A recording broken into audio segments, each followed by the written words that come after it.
And welcome back. We got the champion select going on. It is Bifrost versus X7. 1-1 so far. Most even series so far, I would say. Playoffs, yeah, so far. Yeah, no, 100%. I agree with you. We've had some pretty one-sided smacking so far. Smacking. And Bifrost. They took blue side. Yeah, they stayed on the same side, but not only that, now coming into this draft, they've removed away the Kai'Sa. So this now makes me wonder whether or not we will see the Hecarim first pick come in, because on their third bans, each game, I think regardless of what has been banned prior, they have been going for the Xin Zhao. This time around though, they actually remove away the J, so both poke components are gone. With a Felios banned by X7 now, I expect them to remove away the Jinx, which then should leave open Bifrost the opportunity to go for the Hecarim or the Xin Zhao. I'm not sure what side they necessarily prefer. It seems like with the lock-in, we get our answer in the Hecarim. And like you say, the opportunity for Caitlyn is there for X7, so you could see something like Haru on Xin Zhao and then the Caitlyn as well, and then all of a sudden you have a very hard early winning jungle matchup, and you have a Caitlyn in lane who shouldn't have too many lane counters that can really deal with her one-to-one. If they pick the Caitlyn, if they pick the Xin Zhao, how can you counter that? So the Caitlyn can be countered with Jhin. They just played it. Jhin is pretty decent into Caitlyn. Now we talked about this Yamada in the green room. Hecarim and Viego. Viego has a good time into Hecarim. We also talked about the build path of Seaboy for the first game. Let's see what the other champs are with, but I hope that he doesn't go the same build path with the full tank. This is a lock-in. You want to engage? Fine, go ahead. I'll just lock you in place and destroy you. They can pair it up with the Rakan if they want it. At least you get the perfect combo. You have engage, you have disengage, and you can even bring something different for the mid lane. This Senna worked in the first game. It could be an answer for the bot lane as well. But what do you reckon? Yeah, I mean, I think for Odious a bit of comfort as well. And hovering through the options, you had the Ahri there. They could go for the mid lane right here if they want to, but I think more times than not, they're likely going to go for the pairing for the center, and it looks like it will be the Cho'Gath here, Blind Witch. If X7 opts into a little more dive, for me, Cho'Gath is one of those sort of champions that you don't see too often, but oh my god, does he shut down dive comp so well just because of how oppressive the silence is and the knock-up. So I quite like this here from Bifrost because X7, and just in general, a lot of the comps we've seen today from both sides have been so dive heavy, and there you go, it looks like we should end up seeing the Rakan locked in. Of course, we still have a couple more seconds left, but when you have the opportunity to do it into what is considered a scaling lane, why not? And now they're going to have themselves the flexibility of the Rakan Azaya on the bottom side, of course with a very positive jungle matchup, and now the opportunity to have priority on whatever solo lane pick they necessarily want, and they can also get to remove away Shikari's Gnar, which I suspect, if it's not locked in the first 3 for Bifrost, he will probably not get for the rest of the series here. Yeah, Gnar stepped up in the first game, so obviously you don't want to allow Shikari to do what he did in the first game. What other picks do you think Shikari could bring into this matchup, specifically as the champion select is, to shine? So I think the Cho'Gath is, it can still be flexed actually. It could be. Cho'Gath could go ADC, or support I guess. Mid or top? Mid or top. So it can still be flexed to the different lanes, so we don't actually know where this Cho'Gath is heading yet. If not, we could... They're taking Gnar away, maybe trying to get Shikari on more of a tank, more of a supportive. They don't want him to carry his team again. And the Veigar got taken out this time as well. Yeah, I think the bans were going a particular way there, where once the Veigar was off the table and the Sylas was gone as well, Sylas is another pick we've seen taken into Ahri. Bifrost just read the room and say, okay, too many counters gone from Ahri, let's take that off the table.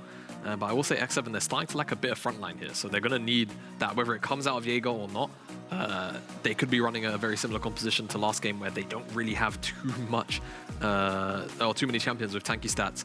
Seems like they're just going to default here to Temp's Vex, which, I mean, we've seen what he's done in the past, especially in the earlier portions of the split with Haru on the Hecarim. This time Hecarim's on the opposite side of the Rift, so let's see what exactly he'll get done with. Only really, he's going to be the primary engage more times than not. I think Kasing is going to be the one that's following up on Temp diving in. I look over to Bifrost now and I say, okay, Fury, you know what your mid lane matchup is. Do you want to go something a little more carry orientated because you know it's the Vex, or you're going to go something more wave clear based? It seems like we could end up seeing something like the Seraphine, and it will get locked in. And I mean, oh, I can hear Nymera. Face of Nymera. I've never seen that before. That was really specific. That was very specific. I'm not sure that Nymera particularly likes that lock in. I will say now at least Hecarim has some kind of additional sort of over the head as well with the center ultimate, because right now he would be the only one diving in. So maybe what we see after Shikari is another diving buddy. But I'm not sure what you would really go for. Maybe the Camille, but blind Camille feels a little bit rough. Gwen could definitely work as well. But I feel like you're walking into so much dive on the opposite side as well. The W kind of starts to lose some of its effectiveness, but I think now is kind of a test for Jaeger to say, there's a lot of picks up still into this Gwen. What are you willing to take into it? Because right now I feel like Bifrost are probably relatively happy with their draft. They're capable of diving, they're capable of just playing back. Even with the Hecarim, it will feel bad, but still the opportunity is there. Oh no. Let's go. Look at that face, look at that face, look at that face. Mikma's very happy about this one. Tell us about it, Mikma. Talk to me about that happy face. I love Trinamir. Oh no. That's it. We need another guest. We need another guest. Love me some Trinamir. Yeah. So if you'd sort of sit here and break down the drafts, basically, I think for Bifrost, topside matchup, I'm actually not too sure how it goes off the top of my head. I imagine Tryndamere probably has an okay time once he hits level 6. That's probably when you start to take Until over, level probably. 6, it goes. Then it's really his lane to win. Jungle matchup, like Mikma and I have spoken about, we definitely feel like this is something that Haru can take over in the 1-to-1. Hecarim's more about sort of farming in the early game. If you can find ganks, great, but he prefers to try and rush level 6 as soon as possible. For the Viego, he can definitely farm, but it's going to be hard to match that pace. You're looking more for skirmishing. Does have setup in some of the lanes, and it's definitely possible for him to play around it, but I feel like it's actually on the opposite side, where C-Boy has a much easier time getting into his lanes. So I feel like the flexibility is a little more there for Bifrost. And again, if we're talking about what the narrative of this draft-wise has been so far in the series, it seems like dive has been, the primary sort of focus for both of these teams, and then how teams respond to the dive in terms of draft. It feels like Bifrost have had that edge so far, but of course last game they lost out to what was inevitably just obnoxious Kai'Sa poke. And they bring in the Senna again. It worked in the first game. They now paired it with the Shogath, Seraphine mid, and Gwen top. Tryndamere is in the table. I know you're really happy. I'm not, but that's because I play top lane. So obviously, I would like to understand that face of disgust coming in from Nightmare before we jump into the third game of this series. It is Bifrost. It is X7. Take it away. I want the record to tell that was a face of disgust because Senna Seraphine is just... Senna Seraphine is a combo. When you get to Death Ball, it's so hard to deal with. For those of you that don't know, effectively, if you get the double up E from Seraphine, when Senna's tagged in with the Q for the slow becomes a root, becomes a stun.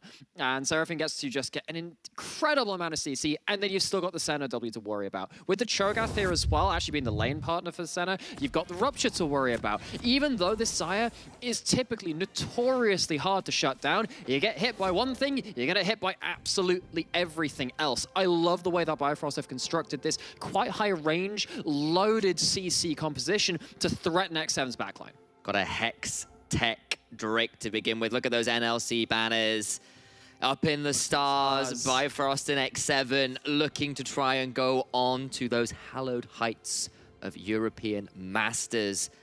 2 games for either team. Separate. Do you think that two champions, wins, do you reckon the champions just look up in the sky and go, logos? Is that just a regular occurrence for them? I feel at this point it's a relatively regular. Mainly because, maybe Summoner's Rift has a UFO problem. That's probably because Summoner's Rift is divorced from all semblance of lore, which upsets me to an extent, but we won't get into that right now, as Haru and Jaeger just looking to see whether there's a level 1 available. And the last time I was watching Seraphine and Hecarim was the likes of Arya and Steel over in the LJL. Okay, one of them. I know, as this time it's me, of course, the LJL references. I'm allowed one, and this is where... I'll have another one later. Okay, maybe that's fine, okay. But the point still stands. That combo in particular is so nasty because Hecarim goes charging in and offers a conduit to allow the encore to extend. That encore really won't end. It's a Jay-Z song all over again. And then also you have the ability to just buff them up and then get the move speed bonus. Absolutely. You've got plenty of items you go towards on the Seraphine too. But either way, Hecarim needs a dive buddy, and the Encore is kind of that. Also got a lot of the shields coming in from the center too, because you've got that center roll, you've got the center Q coming through. Really dangerous ability to really nail the dive. We're going to see what's going to happen in this mid lane early levels, because actually Tempt was really bullying out Fury in that game. He was, yes. Time around with the Kaiser into the Ahri, and that was actually a really big part of how X7 came back into this game. Double knockup from Kasing, decent damage. Does a lot of work there. Kasing has been very aggressive on the Rakan. Sometimes incredibly, sometimes it's bitten him back. Both supports, honestly, have been kind of looking for those engagements, and both teams have not been willing to give an inch. It's been a very closely contested series. And I have to say that on my side of things, I feel like, yes, both games have been very hard for the supports to play. We expect so much out of these supports, though. Because this is a game that qualifies to E-Masters, because one of these teams is going to represent us guaranteed on the European stage, we'd want to see more out of them. These supports are ones that we've looked up to and said, you know what, these are MVP candidates for their roles, maybe for the whole goddamn thing. And they have struggled to have clean games so far, regardless of the difficulty of the positions they've been put in. And honestly, X7 got a good lead and got a little bit sloppy in the mid game. It was something we kind of criticized them for earlier in the split, bluntly. And they need to, on this big stage, with stage presence perhaps of Fury, and of course that passive on Seraphine, yeah, I made the reference. Both of these teams will look to clean some of these mistakes up. And yes, there's been some great punishes. Yes, some of these compositional discrepancies have led to awkward game states from one team or the other, but I do want to see, even if it's close, even if it's back and forth, a few less... Pushed in. Seraphine can't answer early wave. One of the big problems is early wave clear. Teleport. Tempt is using this, has a flash, has the knock-up. OD will flash away from the grand entrance, but it's a grand kill as Haru steals the body. It's another pair of kills, of course, that goes the way of Tempt. Haru won't secure them this time because he doesn't, well, need to. 2 kills on your Vex. The doom and gloom begins to set in for Bifrost early on. Really intelligent play from X7 to realize, hang on, why is Seraphine not picked in mid lane anymore? Well, because she has 0 wave control, struggles to come online in a relevant time span. Vex charges up the passive, pushes in the wave, comes down for an early attempt, and Kasing sets it up. There are 2 flashes available. One of them is flashed away from, of course, one is not. And yeah, I mean, as easy as you like. X7 clean up 2 kills. And this bot lane, which is so key to the death ball composition of Bifrost, is put behind early. Yeah, the lovers were in the air as Kasing went in, got that fantastic grand entrance. And that is the deal with X7's bot lane when you are running Xayah and Rakan. Xayah and Kasing, like, the Kasing doesn't just randomly get Xayah's abilities. Stick his face, Photoshop it on. The point is you get to run the W star, right? You get to run the Deadly Plumage, but you can't really do as easily with other supports. You get the increased range, you get to be really obnoxious, you get to force out multiple summoners to try and get a punish. Nata does get hit, though, by the last embrace, but turnaround there prevents too much follow-it. But the feral scream silence Kasing and prevent an easy battle dance out. So some poke does go over onto X7, who are now shoved onto tower themselves this time. Have to see how that affects the rest of the map, because, I mean, X7, yes, they're under tower, but, you know, jungle's on the other side of the map, which means X7 wouldn't really want to be pushing up and potentially be worried about Seaboard coming in with, of course, the level 4 on the Hecarim. Tempt going to be matching parity in the mid lane. Fury does have a slight CS advantage, but that was, of course, to the cost of 2 kills on the side of Vex. And Vex is such a snowbally champion themselves. If they fall behind, you don't get that first kill when you ult in, and you don't get the resets after that point. However, if you're on the other side of that, obviously the logic dictates you get that first amount of burst with so much stats on top of the gold you've been given, you start popping people on the other side. Kasing going into a brief 2v3. Here's Haru's Haru. here to even up the numbers. Seaboy solo down, it'll just be a leash. Maybe it'll be a contest instead. Ward goes down just to watch out for whatever Seaboy does, but he knows with his HP bar too low, with Tempt at level 6 and the Vex Press ready and waiting to be boarded. He does not want to go into that. Okay, well, Kasing looking to potentially threaten bot lane once more. And, you know, just as soon as we mentioned, you know, both these supports, we expect a lot from them. They're a key part of these both of these rosters and how we expect them to do going forward onto larger stages even still. Kasing has shown up in the first 6 minutes. Question is, can it last past that point? Kasing, obviously, very important part of the double dive combo that X7 themselves have between the Vex and the Rakan. Why am I not including the Tryndamere in that, or maybe even the Viego? Because the Viego probably just wants to be playing a lot of backline duty. Fury, if you get Shadow Surge, you're dead. Has to flash. Yeah, that's part of that dive combo with all of that extra gold starting to flex those muscles. But this is such an important thing now for X7, because what they want to do is they want to make sure that Bifrost are forced into 4v4s with their 4-man unit is actually not that strong. You've got the mid lane who's now being forced out of lane. Bot lane that's already died under turret, been denied some resources. If they manage to get this 4-man group very, very strong, then they don't need to worry about going to have Jaeger come in away from the 1v1, which he should be excelling in as the Tryndamere, to aid that unit. This is important now for X7. It feels like they're starting to really get off on a strong foot in this game. Got to call it out as well. That looks like it's going to be a Moonstone Seraphine. That's Bandleglass Mirror in inventory there. And It's more than fine. my question to you, because at least on paper, I worry if you go towards, like, you're going to be pretty low on damage.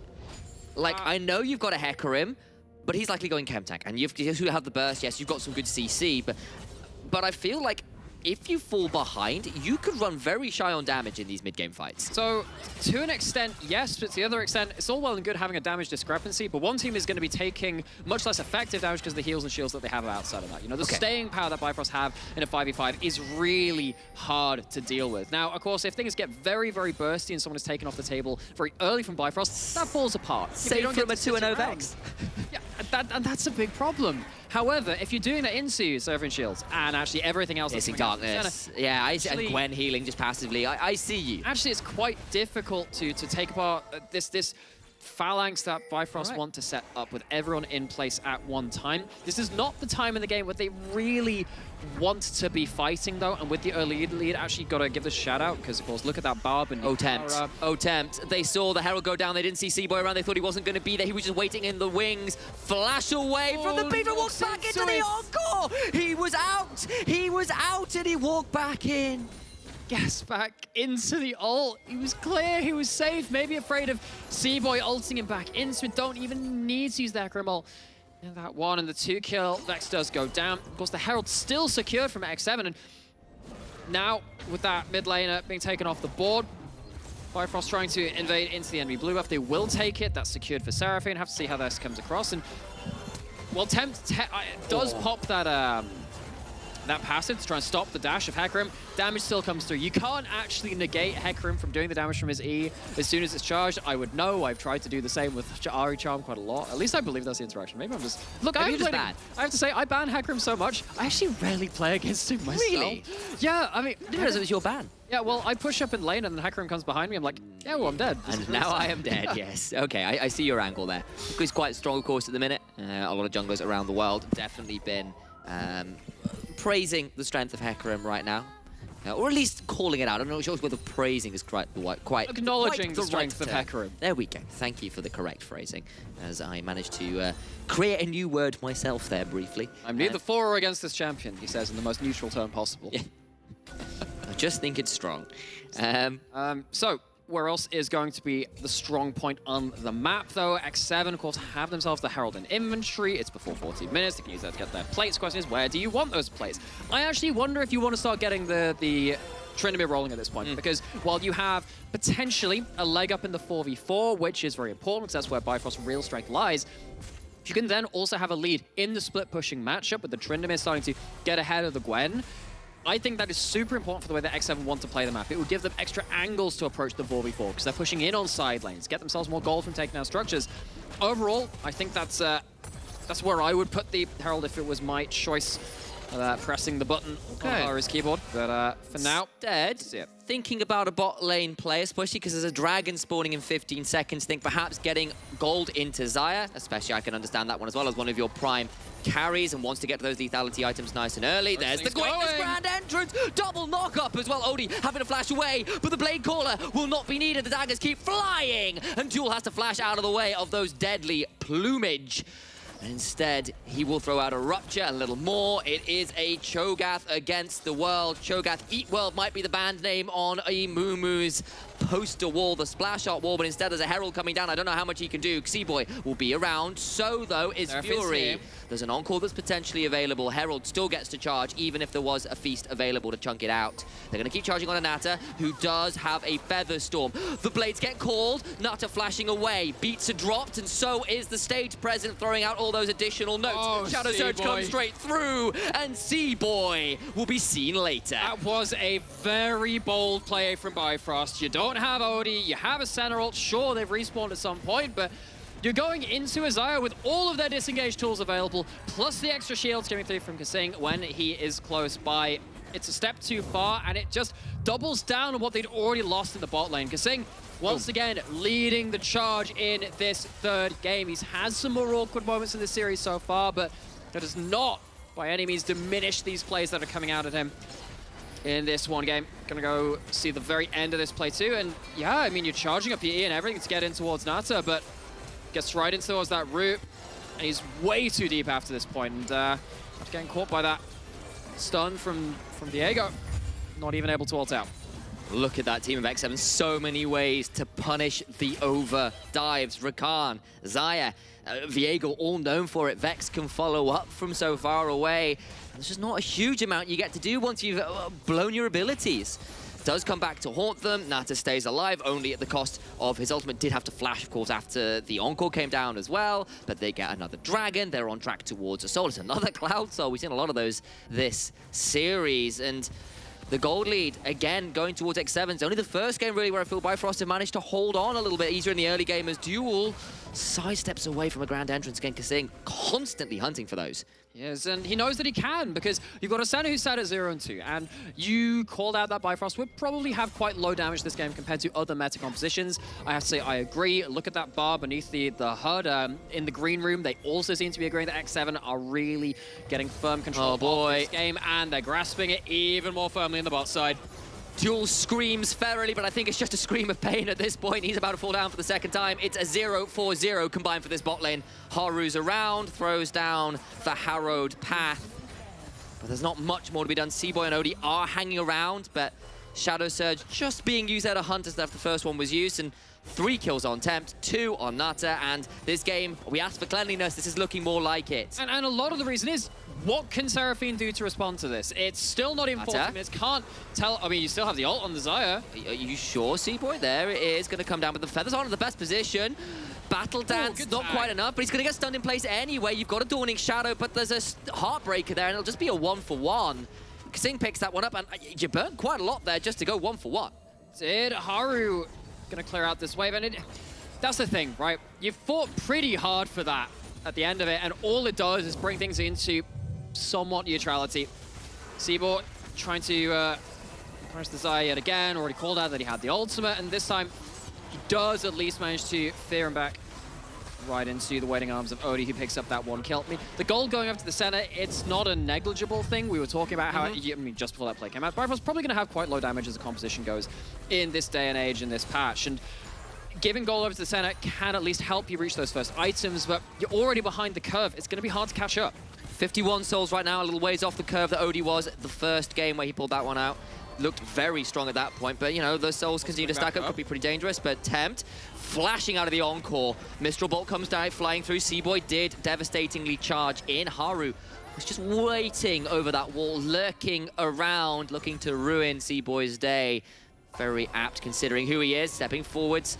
Those areas of speed because of the Cloud Rift doing a lot of work right now, but so much damage turning around. Haru gets that one. Shadow Surge comes through. Follow-up will not be found, and Seaboy just cannot take those trades. 0-3-2. I know that Viego is a pretty okay matchup into the Heck Room, because all Heck Room can really do in terms of fights is dive in. That is what the champion is designed to do, and Viego does well into that style of play. But when you're sat at 0-3, 0-2 before that fight, and choosing to pick on this mid-jungle TV2 that is so far ahead of you, that to me is just a mistake. That is just a misjudgment, and Seaboy is very much struggling in this third game. Haru has been the king of junglers this season. Seaboy has been so good, but I honestly say, in every single game I have been so impressed with Haru. He gets another Herald. He gets to keep playing. Hecarim, you got to bow down to your Ruin King. Follow the law, man. And Kasing going on the bot side. I was about to throw it to my brother to give him some chance, to give us some narrative. He's not going to have a chance because there's going to be more action. Seaboy is bot side. The feathers have been called, and that means there's maybe an angle to engage, but they just won't be able to get far enough in. And I finally think you have a moment to speak. Oh, lovely. I can maybe do something with that as Bifrost at least survived that play this time. It is a flash away from that center who has struggled to keep themselves afloat so far. I was going to mention the fact that actually as much as Haru's been doing well, Seaboy. Temp's been following up. It's actually just Seaboy who's going get punished yet again, forced out of the river, at least escaping with his life this time. Not quite enough damage. Didn't want to burn the Heartbreaker to rend Hecarim's soul from his body quite yet. He'll back away, but he's so difficult. Even the river with support is just not a place you can be. Haru continuing to step forward. Blade of the Ruin King after Blade of the Ruin King severs HP bars. Will get kicked back. Will not quite get enough damage down. Shadow Surge won't land, but the Ignite does the work required. Seaboy trying to get some damage down, but it's just not enough there. He'll onslaught a Shadow over the wall, smite the dragon for HP. Is there going to be a roam down to allow anything more? No, there is not. Mistral bolts flying onto Duel, who would make for a second death in the bot side, apt for his name, but he will survive. X7 can do no wrong this game. It feels teleporting back mid to make sure the tower doesn't fall. And Jaeger X7 gets a tower. X7 are so scary when they are on form, when they are poised rather, and feels like reports of their demise have been greatly exaggerated. Sat here with a back-breaking lead at this point, sole point, 6,000 gold to the advantage, and every single important member of this 4-man unit for X7 finding some great rewards. That 1v1 and that top side, the tower's gone down to the side of Jaeger. He is more than happy playing that out. I don't think you want. He's got no mana. He's got no ultimate. I don't know whether you can stay out of this. There will be a mocking shout. There is a Gale Force as well. He just gets spinned and slashed and Beybladed down. Let it. Goddamn rip. Seaboy trying to go for fight after fight. Try to find that one fight that can at least make a hole in the dam, or at least just a crack in the masonry, but it's just Shikari so can't be here. There's the mocking shot. The teleport's now going to potentially come through. In fact, not potentially, it is coming through. Grand entrance to try and disengage, but there was a hallowed mist to prevent too much more. It will force a quickness out of Kasing, but you take that in traders and the bot side. OD is definitely done. It's, well done on the grill of X7's 80 carry, and the jungle and Haru once again finds his way into the thick of things and puts X7 even further into the lead. X7 looking to take a 2-1 advantage in this series. They've done it in very different styles between their one win and this one game where they are in the advantage. This time they're playing a bit more towards early pressure. They're playing more towards denying Bifrost their own advantage rather than waiting towards the mid and late game with the grouped up skirmishes. This one's been across different lanes, but they've had no less impact regardless of which lane they've happened in.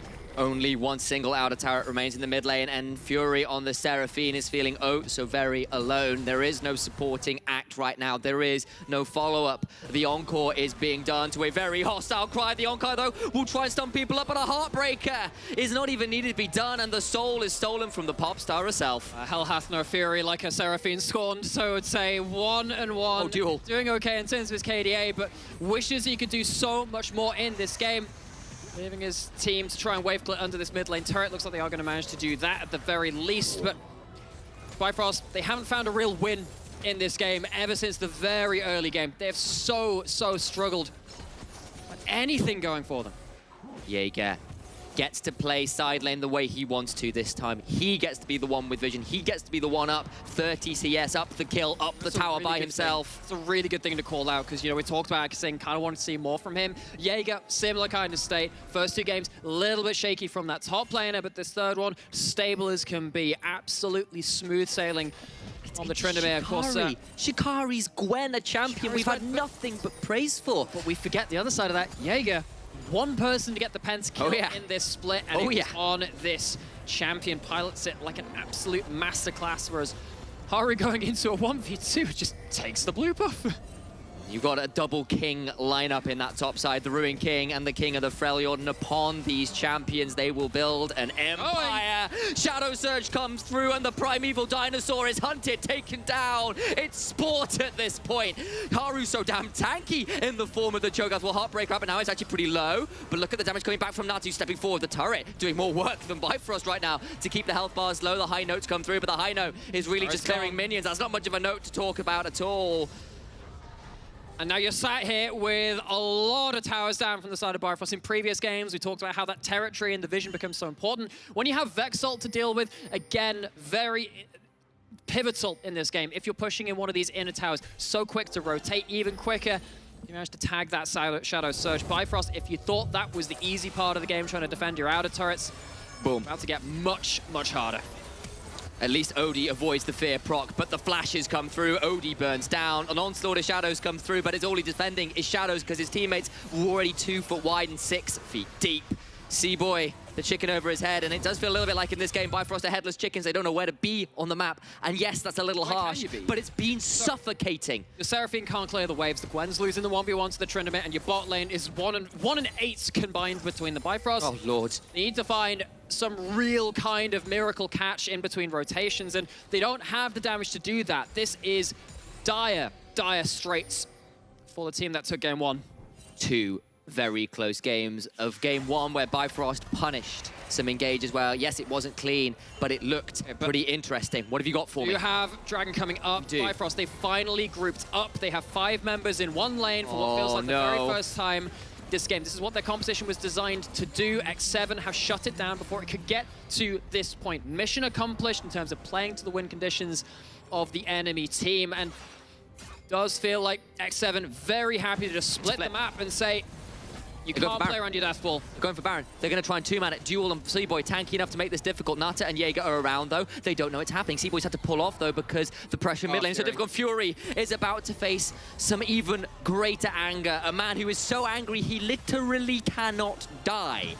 But only for 5 seconds. But only for 5 seconds. He can only be undying for 5 seconds. It's quite impressive, really. But again, X7, what they were trying to do is pull Bifrost across the map. So you can't play with your 5-man unit. If you commit to one side of the map, we'll back off and take something on the other side. They take the Dragon, get themselves a Cloud Soul from everything that happened in the last few minutes. And X7's so happy with the way this game is going. The rest of the game, probably just going to be about allowing Jaeger to have a free push, potentially take a Dragon if Bifrost don't allocate their members across the map well. And that should be the death of this game 3. I mean, poor C-Boy this game. It's basically late game Elden Ring character coming back to wail on the first boss. That poor tree sentinel is like, yes, I'm so strong, I'm this powerful thing that's haunted so many players, so many games across League of Legends. Players come back, it's like, I have got so much anger for you right now. Maybe they can punish it here, but the feathers keep flying, and that is why it is so difficult to play into this. L plus ultless plus Tush Grace plus kill the 4-man unit in the middle. Okay, okay. Not going to get quite as hypey. But X7 is why you're made to disengage from that. C-Boy not having ult, though, is actually probably more important than the Xayah not having ult at this point, because you need that Hecarim ult to get anything going in some kind of crazy turnaround fight. As much as you might be able to shut down Xayah just a little bit more effectively at this point, you don't have the luxury of having inopportune ultimate usage. We've got doom and gloom abounding between Haru and Tempt, but I would love, aside from the thematic options, to have a look at our vision right now, because I feel like X7 are absolutely in firm command, but we might have to wait on that as Fury face checks into a Tryndamere. Gale Force forward secures the kill. He's going to keep going. He finally dies because he does not pop ultimate. And there was enough damage there to get the kill. Maybe it looks like the 4 raid members. But all the while, Baron was happening. Here. This was a problem. This thing's going to turn it around, though. The quickness is there. And he's down with it. Ooh, ow. Another kill comes in through Haru, who goes onto a killing spree. Cho'Gath gets a shutdown onto Kasing, but all the while, Haru has stolen some souls. And Duel trying his very best to escape because the rest of his team is absolutely dead. I'll stop singing Disturbed because the gameplay itself is disturbing for all Bifrost fans. Turn your eyes, avert your gaze. It's a bloodbath. Duel gets flashed on. It's all 5 Bifrost members dying in that fight. Getting a couple of shutdowns for yourself is okay, but this is still going to be the Baron going over, I'd assume, as we come out of replay. And Bifrost have to engage so deep into beyond their vision line that this was always going to happen. You just have to hope that the Vex ult miraculously goes wide, and it sure as heck does not. It's the immediate retreat call from Bifrost, and with the ability to chase down with champions like Viego with multiple resets of the Heartbreaker Strike, there ain't enough walls on the entire map to get you safely away from this champion. I was wrong. Elden Ring was the wrong game to reference. It's Monster Hunter. Haru has been choking out this Cho'Gath all game long. But literally half of my casting is references and puns. Don't take this away from me. Well, I think the message has been received by Bifrost as they're going away from this. Did you just say bye-bye, Frost? Okay, I didn't intentionally mean that, but it is seeming like a farewell from Bifrost in this game 3. And again, you asked for that vision just before this play. Oh, Lord. This one, and they can't even see Big objective going down away from them. X7, they have lanes pushed in. They have themselves a hilarious gold lane. They have themselves a chime to their own advantage. You know, the battle sirens have been sung. And they're more than willing and ready to crush through this game at this point. Pretty cheerful, but those are alarm bells right now for Bifrost. Maybe they can find something here in the retreat. It's a 2v4. They'll get Kissing, but Nada stays alive. That is a big moment. The root comes through on a C-Boy. Haru now thinking about coming forward. Jaeger's around here as well. Temp is free. So they don't use the Hecarim ult, but Nata has everything available. It's all well and good killing Kissing, but there's no big objective up right now. You have denied one Baron buff, and maybe that's enough of a victory. Temp's around. Potentially. Passive That stacked. play. Could maybe look for more. Will not burn it. Did get a tower in the top side while all this was happening, so you do trade a tower for it. But how much of this push have you thwarted? Shift. 2 minutes left. More than I thought they would, actually. More than I thought they would. Particularly when you need the, potentially need that Kissing to get right into the back line and say, yeah, I need to be one of the big engagers. How's that? Actually, speaking of Kissing, I was going to go talk about, wow, you need Kissing to do all the engages. We have a really rarely picked sub item from here. We've got that Wardstone coming in from Kissing. Rarely get to see that. I'm happy to see that one. It's super important in the late game, honestly, because it gives you so much more space, especially when your inventory is now full up. Yes. You need to find a way to secure vision right now. And the later this game goes, the harder it is to control your vision. C-Boy's going to try and come through. He's going to get a little bit of a charge on Nata, who does still have the Feather Storm. It is popped. Maybe gets something, but now Duel's been rooted and he's gone too deep, gets charmed up, will maybe fall down, does so. Nata gets someone, look at Jaeger in camera, the Barbarian King is here, Gale forced into the backside, Odie over the wall, has to escape, spinning, slash out. Undying Rage has popped, but there's little more to be found. It's 2 for none. And out went Odie, but his flash was blown, his HP was blown, and his base is blown to smithereens. C4 more than C-Boy in this game for X7. X7, they demolish, they dismantle Bifrost. They never let them play out their composition. They learned their lesson from that game one. It's a final moment. We've seen what can happen at Nexuses before. There is no hostile takeover quite yet. They pull back out of the base. They will not overdive, not this time. Instead, it's a reset. It's 25 seconds to Elder Dragon. And Bifrost, if you had to flip, you have to flip now. So, credit to them in this case as well. Actually, one of our running themes about X7 is how when they have lost games, it's been about overdiving, it's been about overconfidence, and they don't get ahead of themselves in this one. Understand that this is a playoffs match. This is, again, for qualification towards the EU Masters, get themselves a place in the NLC finals. Was a coveted chance to put yourself onto the silverware of our region. And this is the fight which, of course, might end up... I mean, I'm not going to say that's the game-winning fight or something. It felt like the game was very much decided before that point, but certainly puts things even more into their advantage. Haru is Slaughter of Shadows. Jaeger's in the backside, so is Tempt. All aboard the Vexpress. In they go. And Tempt on a killing spree. It's X7 Deadly Sims, and Temptation's the worst of them. Godlike is Haru. Tempt on a rampage, and with 4 dead, they'll go on to win game 3. Well, temptation is one of the sins. Greed is another, but I actually struggle to call that greed from the side of Bifrost. You can't just give over an Elder. Maybe you're looking for a miracle flip. All they find is Doom waiting for them. The next 7 look to crush down the base. It's Doom, it's Gloom, and it's a 24-6 Gale game. X7 looking so much down cleaner. This was the team we were all fearing mid-split. Series point. X7 are a game away from EU Masters. X7 struggle to find a single victory versus this team in the regular split. They've taken 2 off of them back-to-back. Game 1, bit of a slap. And it was a well-deserved loss, but now we're starting to see, again, just shadows of greatness from this roster, which we'd hyped up for the entirety of it. And while they came into this whole series with a losing streak, they're looking to close it out with a bang now. It was rather appropriate, really. They lost 6 games with no wins, but not the 7th, of course, for X7. They take 2. They're at series point. We'll cut to a break. And after that, we'll have potentially our final game of the night. Go nowhere.